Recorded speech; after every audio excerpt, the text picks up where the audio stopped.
Je dirais les trois quarts du travail. Le quart restant va être plus rapide parce que le matériau a déjà été gerbé, il a été rassemblé, donc toute la latérite. Et pour la fin, on espère la fin des travaux dans 2 jours.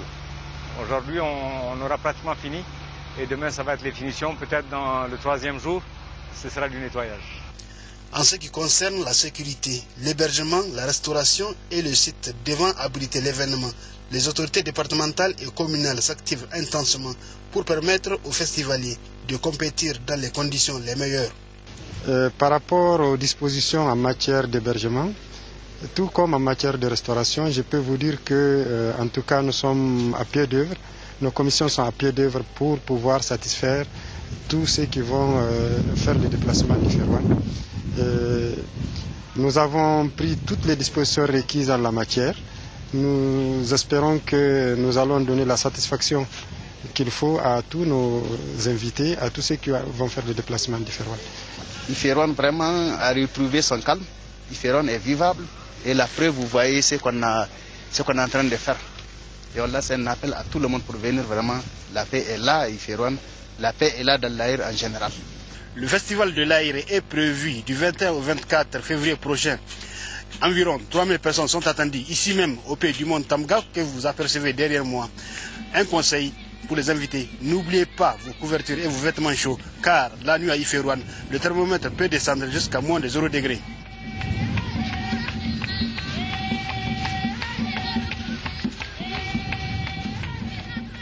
Dans le même cadre, le président de la Commission nationale pour la collecte et le contrôle des armes illicites a séjourné à Iférouane. Le général de brigade Issoufa Maïga a conduit une mission de supervision des opérations de sécurisation et de dépollution du site de la 10e édition du Festival de l'Aïr et des voies d'accès à la ville et à certains sites touristiques de la localité. Retrouvons Salif Garba et Gérard Ablaziz. À Iférouane, le président de la Commission nationale pour la collecte et le contrôle des armes illicites est allé constater l'état d'avancement des travaux de sécurisation et de dépollution entrepris depuis maintenant une vingtaine de jours dans la ville, dans le cadre du Festival de l'Aïr. Pour ce faire, le général Issoufa Maïga a d'abord visité des pistes concernées par l'opération. Il s'agit des voies d'accès aux sites historiques comme la mosquée de Tchintagoden qui abrite les tombes des 90 saints situés à 9 km d'Iférouane. Ensuite, le président de la Commission nationale pour la collecte et le contrôle des armes illicites s'est rendu sur le site de la 10e édition du Festival de l'Aïr. Là également, les travaux de traitement et de balisage sont achevés. Au total, les 903 hectares ciblés par l'opération ont été traités et marqués à la grande satisfaction du général de brigade Issoufa Maïga qui a tenu à féliciter et à encourager l'équipe de sécurisation et de dépollution. Je crois que les choses sont rentrées dans l'ordre. Le travail est presque achevé. Il ne reste plus grand-chose. Il n'y a que l'utilisation ou l'occupation des sites qui reste à faire. Je pense que du travail a été fait. Il va falloir qu'on vous en félicite. Vous avez donc suivi cette affaire-là. C'est à votre honneur que tout va pour l'instant. Donc, je vous en félicite beaucoup. Je félicite également les éléments terrain qui ont eu à accomplir un travail aussi pénible, aussi exténuant, aussi dangereux. Il faut appeler un chat un chat. Déminer n'est pas une chose facile, ce n'est pas donné à tout le monde. Ça comporte des risques. Je crois que jusqu'ici, il n'y a pas eu de problème particulier. Donc, continuez sur cette voie en faisant correctement le travail, mais dans la plus grande prudence quand même. Par la même occasion et dans le souci de permettre à la cellule de la CNCCAI d'Agadez de bien mener ses activités sur le terrain, le président de la commission lui a remis officiellement 2 véhicules Toyota Fokker flambant neufs, acquises sur fonds propres de l'État. Présentes sur le site, les autorités départementales et communales d'Iférouane ont présenté toute leur gratitude à la CNCCAI pour l'important appui qu'elle apporte dans le cadre de la sécurisation du 10e Festival de l'Aïr en particulier et des populations de la localité de manière générale. Retour à Niamey pour signaler l'ouverture ce matin des travaux de la remise annuelle 2013 du ministère de la Culture, des Arts et des Loisirs. Les assises permettront de faire le bilan des réalisations de 2013 et d'établir le programme 2014. C'était en présence de plusieurs membres du gouvernement, Hadiza Medine et Moudanchirou Ouma Jamila. Dresser le bilan de l'exercice 2013 dans le domaine de la culture, tirer les leçons du passé, consolider les acquis dans le domaine en tenant compte de la dimension loisir et faire le plan du travail de l'année 2014, tels sont entre autres points inscrits au centre de cette rencontre. Une rencontre qui se tient cette année dans un contexte particulier avec la mise en place d'une nouvelle direction générale de l'entrepreneuriat et de l'économie culturelle. La culture et les loisirs représentent aujourd'hui un enjeu majeur pour la réussite de notre plan de développement. En effet, ces deux secteurs constituent une source intarissable de valeur ajoutée de l'économie nationale.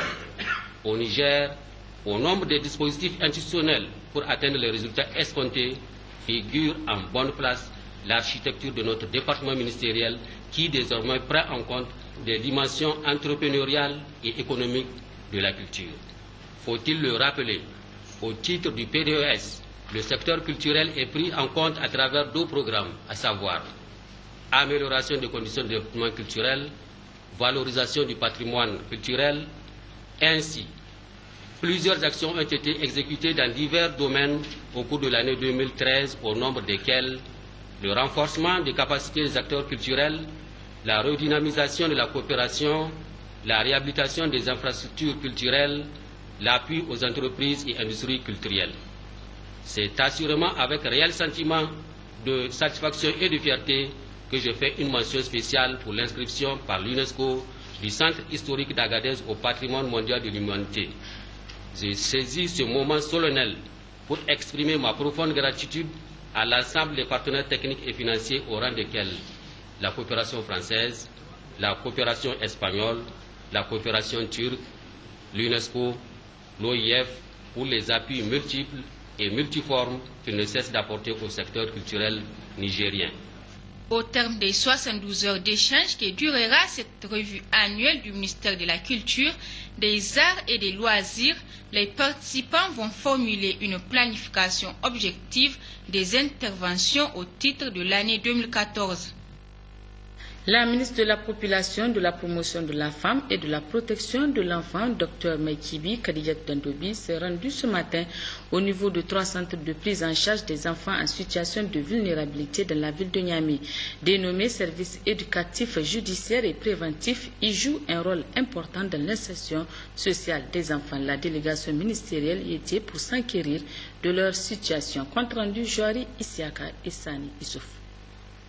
Le service éducatif, judiciaire et préventif, CEJIP en abrégé, ont pour rôle le suivi et la prise en charge des enfants en difficulté. La tranche d'âge concernée est celle de 0 à 18 ans, qui sont les enfants en difficulté ou en situation de vulnérabilité.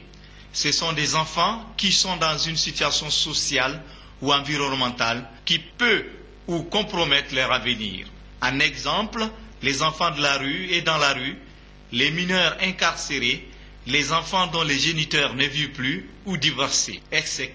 Les centres reçoivent, écoutent cette catégorie d'enfants afin de trouver une orientation pour leur insertion sociale. C'est pourquoi ils disposent des ateliers de couture, de la menuiserie et d'animation. Mais pourtant, que ce soit celui de Kwaratagi qui s'occupe de la commune 1 et 2, celui de Soni qui s'occupe de la commune 3 et 4, que celui de la rive droite qui s'occupe de la commune 5, les difficultés sont similaires. Je voudrais tout d'abord féliciter vraiment les travailleurs sociaux qui se trouvent dans ces centres judiciaires et éducatifs des enfants qu'ils retrouvent dans la rue, parce que leur travail n'est pas du tout facile. Et le ministère partage parfois la prise en charge avec la commune.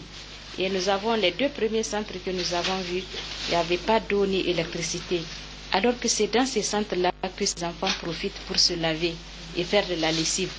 Donc là aussi, nous allons prendre les dispositions très rapidement pour que l'eau et l'électricité soient rétablies.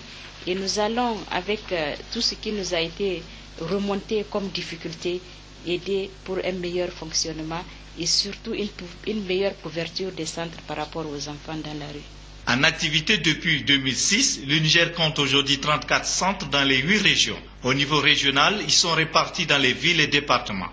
Niamey, la capitale, dispose de 3 centres. Il faut noter que le personnel est constitué principalement de travailleurs sociaux. Début ce matin à Niamey d'un atelier d'échange et de concertation entre la coordination intersectorielle de lutte contre le sida, le ministère de la Santé publique et le comité interministériel des forces de défense et de sécurité pour la lutte contre le sida, le paludisme et la tuberculose sur les activités de suivi médical des professionnels de sexe. Sous la présidence de la directrice de cabinet adjointe du président de la République, nos reporters Askou Jibrilla et Mariam Dakou y étaient également. Poser les jalons d'un partenariat fécond entre le comité intersectoriel de lutte contre le sida, le ministère de la Santé publique et le comité interministériel des forces de défense et de sécurité pour la lutte contre le sida, le paludisme et la tuberculose. Dans le cadre de la lutte contre les IST-VIH-Sida, c'est la raison principale ayant motivé la tenue de cet atelier.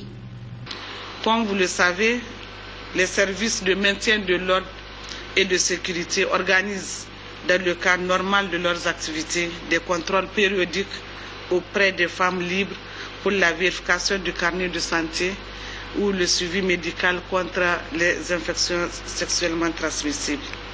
Cette activité normale de santé rentre dans le cadre des bonnes pratiques à sauvegarder pour le suivi des IST chez les femmes, IST constituant une porte d'entrée pour le VIH. C'est ce qui justifie les objectifs de cette rencontre qui vise à améliorer la collaboration avec les services chargés du maintien de l'ordre et de la sécurité publique. Objectif donc pour lequel il s'agit d'informer la hiérarchie des liens qui existent entre ce contrôle et la réduction de la vulnérabilité des femmes, mais aussi des hommes face au virus. Le président du comité interministériel de lutte contre le sida, la tuberculose et le paludisme a clairement indiqué que la riposte nationale au VIH se doit désormais d'être multisectorielle et qu'elle appelle à l'engagement de tout un chacun.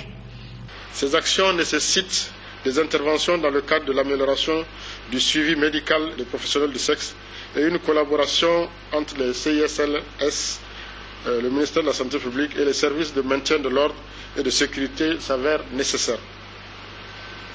En effet, c'est au niveau de la police ou de la gendarmerie que des professionnels de sexe se procurent le carnet de suivi médical qui est obligatoire pour toutes les PS et serveuses de bar. Ce contrôle se fait lors des rafles qui se font assez souvent dans des conditions quelque peu violentes pour les PS. Il s'avère donc nécessaire, pour toutes ces raisons, de mener des actions de concertation et d'information auprès des agents de FDS pour, d'une part, réduire le risque de transmission et de propagation du virus au sein de cette population et, d'autre part, réduire certaines violences faites à l'égard de ces femmes au cours des descentes policières. Cette rencontre multisectorielle permettra de faire la synthèse de la situation de l'épidémie et de la réponse aux IST-VIH-Sida à travers les différentes communications qui s'en suivront. La haute autorité de lutte contre la corruption et les infractions assimilées, Halcia, organise depuis hier une série de rencontres d'échanges et d'informations avec les acteurs de la lutte contre la corruption. Ce matin, cette série d'activités a regroupé autour du vice-président de cette institution les cadres de la Direction générale de la douane nigérienne. Objectif de la rencontre, sensibiliser ces derniers sur le phénomène de la corruption. D'autres précisions avec Issoufou Samaïla et Maria Madakou. Cette rencontre d'échange avec les cadres de la Direction générale des douanes s'inscrit dans le cadre d'un processus d'information et de sensibilisation entrepris par la haute autorité de lutte contre la corruption et les infractions assimilées, Halcia. Processus dont l'objectif est d'accompagner les pouvoirs publics dans la prévention et la lutte contre la corruption au Niger. La communauté douanière très tôt doit prendre conscience de la nécessité de lutter contre la corruption et de promouvoir l'éthique au sein des administrations douanières. En effet, l'éthique au sein de la douane renforce la confiance des usagers à l'endroit du service public, conforte la crédibilité de l'administration, facilite les échanges internationaux et les investissements étrangers, augmente le niveau de sécurité et de protection des populations. Voilà brièvement résumé ce sur quoi vont porter nos échanges au cours de cette journée. Je sais que le respect de l'éthique est devenu un souci majeur pour vous et les administrations douanières ont à cœur d'asseoir leur crédibilité. C'est une action de longue haleine qui demande à être renforcée quotidiennement en faisant du refus de la corruption un credo. Le secrétaire général du ministère de l'économie et des finances a, à cet effet, salué cette initiative de la ALSIA qui cadre parfaitement avec la politique nationale en termes de lutte contre la corruption. Au cours des échanges, nous aurons l'opportunité de nous pencher sur les causes et différentes formes de corruption dans notre secteur, mais aussi définir ensemble les pratiques de prévention et de lutte contre la corruption. Au regard des missions cardinales assignées au service des douanes et la volonté politique maintes fois réaffirmée par les plus hautes autorités de la Septième République, le ministère des Finances ne peut que souscrire et accompagner cette campagne d'information et d'échange initiée par la ALSIA. Nous restons également attentifs à toutes les recommandations et suggestions qui sortiront de ces échanges et prenons l'engagement de tout mettre en œuvre pour leur concrétisation. Cette activité qui se poursuivra certainement avec les autres acteurs intervenant dans le cadre de la lutte contre la corruption permettra sans aucun doute de créer des conditions favorables au développement économique et social du pays. De créer des conditions favorables. Voilà, point final de cette édition. Merci de l'avoir suivi et surtout restez sur Télé Sahel pour suivre le match Arsenal contre Bayern de Munich dans le cadre de la Champions League. Au revoir.